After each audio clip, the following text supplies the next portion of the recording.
It is no secret that in the world today, we face a plethora of societal problems, whether it be climate change, rampant wealth inequality, terrorism, poverty, oppression, you name it, the world faces it. You see, we know these problems exist. We understand the implications they have, yet the established powers have provided little in terms of meaningful solutions. Take the Paris Accord, for example. The treaty itself is not legally binding, so nations are left to their own devices on how and to what degree they take action against global warming. Additionally, the goal the treaty sets of keeping global temperatures of the Earth below 2 degrees Celsius above pre-industrial levels is pessimistic to say the least, and the world will still be devastated by that degree of change in our climate. When people work on solutions to the world's problems, they often try to take small steps to counter the issue at present. This is called incrementalism, and whenever it has been tried before, it has either failed to solve the problem at hand, or more commonly, has generated solutions that are simply band-aid fixes to make the problem more tolerable. Examples of this have been Obamacare in the US that has not solved the problems of healthcare costs, along with half-assed financial regulations, and even legislation in the UK such as Help to Buy, which has done little to solve the housing crisis in Britain. As we can evidently see, politicians love incrementalism. It generates an illusion of change, hope, progress. It's what gets them elected. A counter to incrementalism is something called systems theory. Systems theory is the examination of a particular system as a whole, whether it be biological, sociological, or otherwise, and investigating what conditions are the result of such system being in place. You can apply this to societies and social structures in a variety of ways. Take economics as an example. An incrementalist mind would go about solving the problems such as unemployment, debt, poverty, etc., with specific concentrated fixes to that problem. Notice how I didn't say the word solution, because the fix they present wouldn't address the cause of the issue, but would rather make the issue less prominent, i.e. it would address the symptoms, it wouldn't address the cause. However, someone who uses a systems theory mindset would solve the same issue by looking at the root cause of the problems with a systemic approach, meaning they would evaluate how a certain system causes or perpetuates a certain problem. It would be more accurate to say that systems theorists wouldn't, in the economic sense, see things like poverty as the problem itself, more so a symptom of an even bigger problem.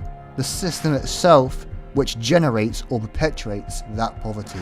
I am one of these people who thinks in systems, and to my mind, the current social systems and structures we have today are unhealthy, destructive, and unsustainable. From my perspective, if someone asked me the question, what social system would you prefer, I would say I prefer a system that fits 4 main criteria. I would prefer a system that is efficient, sustainable, humane, and is beneficial to public health and well-being. And so, the purpose of this channel is to explore a social system and structure which I feel would fit the aforementioned criteria. Something called a resource-based economy, or RBE for short. An RBE is an entirely new social system that has never been tried before. This is a system where goods and services are abundantly accessible without any means of debt, money, barter, trade or servitude. It is a system achieved through the generation of access abundance, which is the idea of having a system so efficient at managing limited resources to the point where it seems as if they are abundant.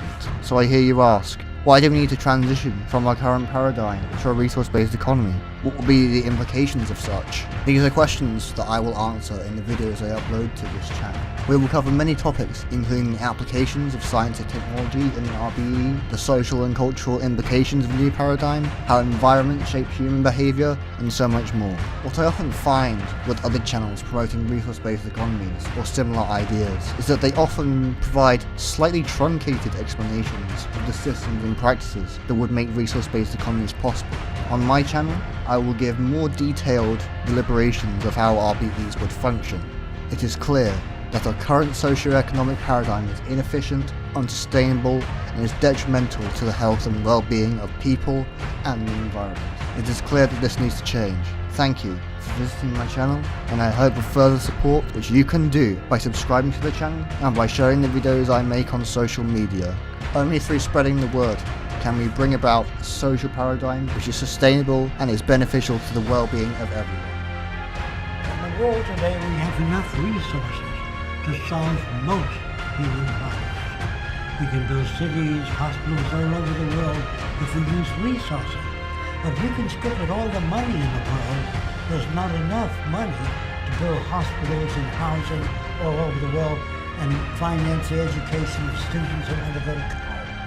But we do have enough teachers and enough buildings we can use for universities. We have the resources. Money is an interference because it limits our ability and it limits our dreams. The average person doesn't think of going on a world cruise because it's outside of their purchasing power. So we dare not dream. But once people are free of hunger, money, problems, paying rent, keeping a job to support their family, for the first time they can now dream and think better worlds and different things.